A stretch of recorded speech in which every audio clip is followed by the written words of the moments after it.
যেতিয়া মানুহৰ পতন আহে তেতিয়া এনেদৰে মূৰে কাম নকৰে। হিমন্ত বিশ্ব শৰ্মা ডাঙৰীয়াই পতন দেখি আছে। 2026ত তেওঁক যে মানুহে আঁতৰাব সেই কথা গম পোৱাই গৈছে আৰু সেইকাৰণে মূৰে কাম নকৰাৰ কাৰণে এনেদৰে মানুহ হত্যা কৰা আৰম্ভ কৰিছে। মানুহ হত্যা মহাপাপ, নিশ্চয় এই পাপৰ বিচাৰ হ'ব। ৰাইজ ৰাজপথলৈ নামি আহিছে, ৰাইজৰ গণতান্ত্ৰিক অধিকাৰ খৰ্ব কৰিব বিচাৰিছে। এনেধৰণৰ বহুত আমি ৰঙা চকু দেখিছোঁ। কংগ্ৰেছ দলে এই ৰঙা চকুক ভয় নকৰে। হিমন্ত বিশ্ব শৰ্মাৰ বিৰুদ্ধে ৰাইজ জাগিছে। আমি কিহৰ কাৰণে মৃত্যু হৈছে? এই কাৰণে মৃত্যু হৈছে যে আজি ৰাইজৰ অভাৱ অভিযোগৰ কাৰণে আমি গণতান্ত্ৰিক প্ৰক্ৰিয়াৰে নামিছোঁ। এই ক্ষেত্ৰত কেৱল কংগ্ৰেছী লোককে যে তেওঁ আক্ৰমণ কৰিছে সেইটো নহয়, সাংবাদিকসকলকো কৰিছে।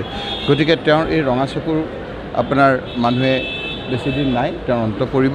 2026ত হিমন্ত বিশ্ব শৰ্মাৰ নেতৃত্বৰ চৰকাৰ পতন হ'ব আৰু সেইটো পতনৰ আজি আগজাননী। এইটো স্বেচ্ছাচাৰী শব্দটো আপোনাৰ অতিক্ৰম কৰিছে। স্বেচ্ছাচাৰী আপোনালোকে যদি এতিয়া লাইফ হিষ্ট্ৰী চাই হিটলাৰৰ যেতিয়া পতন হৈছিল তেতিয়া ঠিক আগমুহূৰ্তত এনেকুৱা ধৰণৰ কাণ্ড কৰিছিল। তাৰপিছত এনেকুৱা ধৰণৰ কথা হৈছিল যে হিটলাৰে উপায় নাপায় তেওঁ আত্মহত্যা কৰিবলগীয়া হৈছিল। তেওঁ নিজেই নিজৰ ৰিভলভাৰটোৰে আত্মহত্যা কৰিছিল।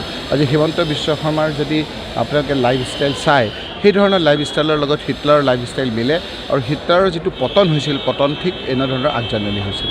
যেতিয়া মানুহৰ পতন আহে তেতিয়া এনেদৰে মূৰে কাম নকৰে। হিমন্ত বিশ্ব শৰ্মা ডাঙৰীয়াই পতন দেখি আছে।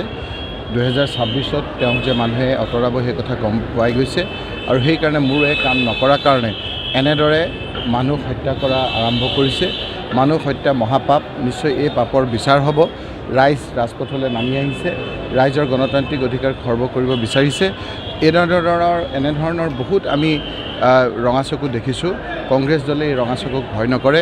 হিমন্ত বিশ্ব শৰ্মাৰ বিৰুদ্ধে ৰাইজ জাগিছে। আমি কিহৰ কাৰণে মৃত্যু হৈছে? এই কাৰণে মৃত্যু হৈছে যে আজি ৰাইজৰ অভাৱ অভিযোগৰ কাৰণে আমি গণতান্ত্ৰিক প্ৰক্ৰিয়াৰে নামিছোঁ। এই ক্ষেত্ৰত কেৱল কংগ্ৰেছী লোককে যে তেওঁ আক্ৰমণ কৰিছে সেইটো নহয়, সাংবাদিকসকলকো কৰিছে। গতিকে তেওঁৰ এই ৰঙা চকুৰ আপোনাৰ মানুহে বেছি দিন নাই, তেওঁৰ অন্ত পৰিব। 2026ত হিমন্ত বিশ্ব শৰ্মাৰ নেতৃত্বৰ চৰকাৰ পতন হ'ব আৰু সেইটো পতনৰ আজি আগজাননী।